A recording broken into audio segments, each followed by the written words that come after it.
Dos importantes protagonistas de esta historia son Zelensky y Putin. Putin, que ya tendría que estar muerto hace 20 años del cáncer que tenía brutal, y yo lo veo igual que siempre, la verdad.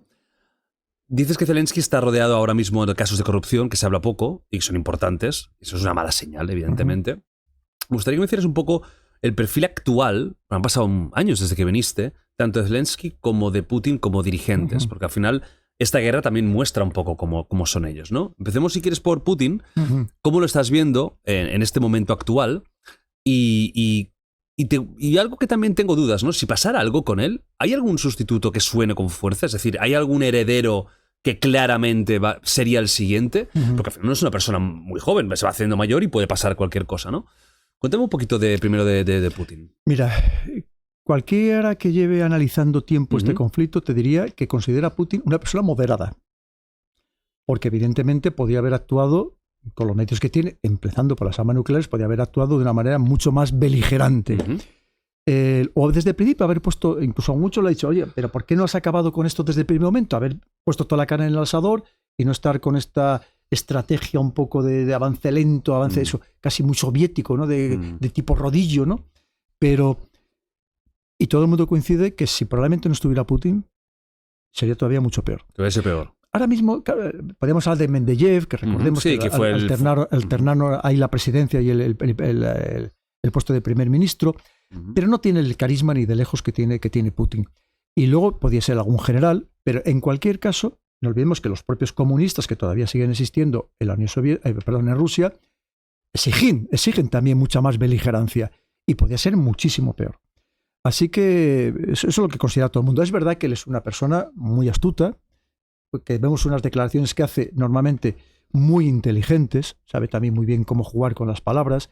Cuando le hacen entrevistas, el otro día hizo una entrevista, creo que era no sé, era de la BBC, porque él da entrevistas a medios internacionales, el que aquí dice, es que están prohibidos, no, lo que están prohibidos son en Europa, están prohibidos los medios rusos, allí hay medios internacionales. Creo que era de la BBC, que cuando le hizo alguna pregunta impertinente, él de manera educada le contestó, dijo, no, eso, mire, esto lo que está diciendo es incluso impertinente, pero yo lo voy a contestar, y le contestó de una manera inteligente. Pero, te quiero decir, él hace un papel para su país, es decir, está haciendo, y además tú piensas que ahora mismo probablemente todavía tenga mayor popularidad, porque como hay tanta rusofobia en toda Europa... Ellos se han unido, ¿no? Absolutamente. Tú piensas que aquí, y conozco casos de rusos que se han hecho pasar por ucranianos, porque en algunos casos incluso estaban en el ejército, y se han tenido que hacer pasar por ucranianos para no ser demonizados. Aquí ha habido una demonización tremenda, ¿no? Ante todo lo ruso.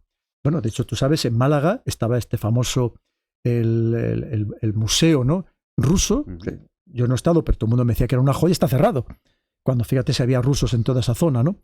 Entonces, y luego vamos al señor Zelensky. Pues el señor Zelensky exactamente igual está haciendo el mejor papel posible para su país, pero no sé si lo está haciendo bien. De hecho, cada vez tiene una mayor también contestación interna.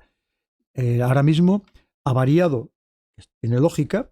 Los ucranianos, cuando ven que esta guerra es imposible de ganar y que solamente van al matadero, han pasado de un 80% de defender al Zelensky, a su gobierno y lo que estaba haciendo, a todo lo contrario. Se le ha dado la vuelta completamente, porque también los ucranianos dicen, bueno, ¿para qué quiero yo ir a una guerra, por muy patriota que sea, que sé que no tenemos ningún viso de ganar? Tú vas a una guerra cuando hay alguna posibilidad de ganar. Esto nos pasó en España en algún momento, ¿no?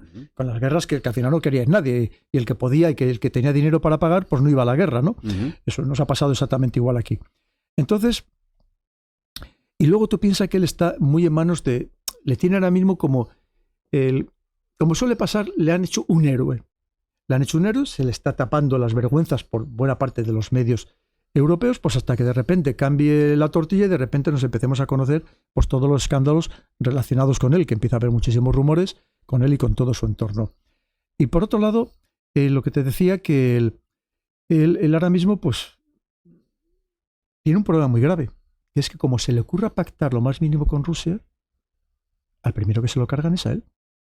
Porque sí que tiene políticos y generales y de los servicios de inteligencia a su entorno que no quieren bajo ningún concepto que se pacte absolutamente nada con Rusia. ¿Y por qué no quieren pactar nada si es una guerra perdida? Pero porque hay muchos nacionalistas. Mira, tú piensas que lo primero, Ucrania es un país muy diverso. No es un país homogéneo en absoluto. Desde el punto de vista religioso estaba dividido entre la religión ortodoxa y los católicos de rito oriental. Desde el punto de vista lingüístico, la mayoría, se habla de más del 70% seguramente, hablaban ruso.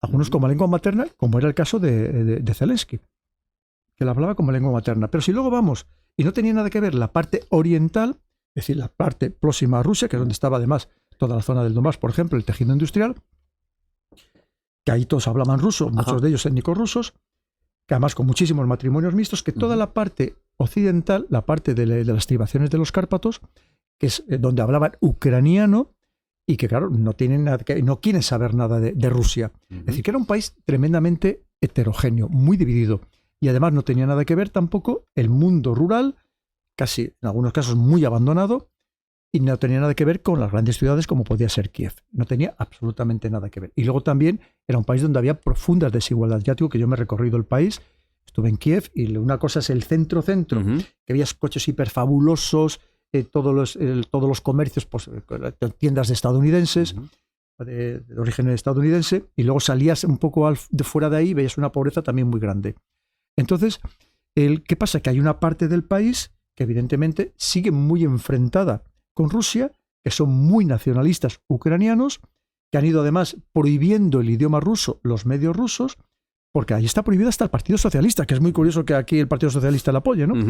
Y no olvidemos todos los ataques a los sindicatos, por ejemplo, de que cuando quemaron a tantísimas personas vivas en su momento. Bueno, y luego, entonces, estos son los primeros que también han entrado con mucha fuerza en la administración ahora mismo y en los ejércitos, porque le venía bien, obviamente, a Zelensky ese nacionalismo, pero que son los primeros que van a acabar con Zelensky como se le ocurra pactar lo más mínimo, salvo que Zelensky se vea muy protegido, alguien le diga, no, tú no te preocupes, te vas a ir con todo el dinero que quieras, te vas a algún sitio donde te vamos a proteger de por vida, y a ti, a tu familia y a todo tu entorno, ¿no?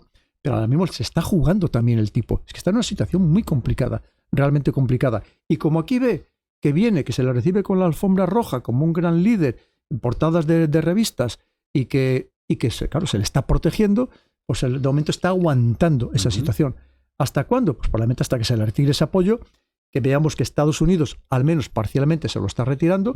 El día que se lo retire del todo y Estados Unidos presione a los aliados europeos para que también se lo retire y empecemos a conocer, como estamos conociendo, los casos de corrupción, pues probablemente se acabe ahí la historia del señor Zelensky. Porque mira, todos estos casos de corrupción que estamos conociendo es porque Estados Unidos quiere que los conozcamos. Allí en Ucrania hay una organización que se llama la NABU, que es precisamente el Departamento de Lucha contra la Corrupción. Ese departamento ha sido creado por Estados Unidos y está controlado por Estados Unidos. Y todos estos casos los estamos conociendo porque es la manera que tiene Estados Unidos de ir presionando a Zelensky para que acepte las condiciones de paz que quiere Estados Unidos. Y cada vez que le dice no, dice, pues te saco otro caso. No, te saco otro caso. No, te saco otro caso. Que es lo que estamos viendo estos últimos días, cómo se va precipitando. Y seguramente el extremo será, y como sigas empeñándote, te voy a sacar los casos relacionados contigo y con tu familia. Y ahí está jodido. Ahí, claro. Y entonces es la presión que le está haciendo Estados Unidos. Y dirá, mira, de momento no quiero ir directamente contra ti, quiero dejarte una salida, te quiero darte una protección, pero esto tiene que acabar aquí. Porque a mí, una vez, lo que me interesa es, primero, que se respete ese acuerdo que yo he firmado, no contigo, con Rusia, para hacerme con el control de buena parte de Rusia, y que se hagan con el control los fondos de inversión estadounidenses, y por otro lado, llegar a ese acuerdo con Rusia, que a mí me interesa mucho por temas económicos, financieros y de recursos naturales. Porque esa es la triste realidad. Es que lo que hablamos, ¿tú crees que a todos estos dirigentes de verdad les importa a los jóvenes que mueren o que quedan mutilados y heridos en el frente? No les importa en absoluto, Jordi. Están en otras dinámicas completamente diferentes. Ellos viven en otro mundo. Todo eso es que no quieren saber nada de muertos, de sangre, de miembros, de personas desmembradas. No quieren saber nada. Ellos están por otros intereses, como lo ha pasado siempre con los poderosos.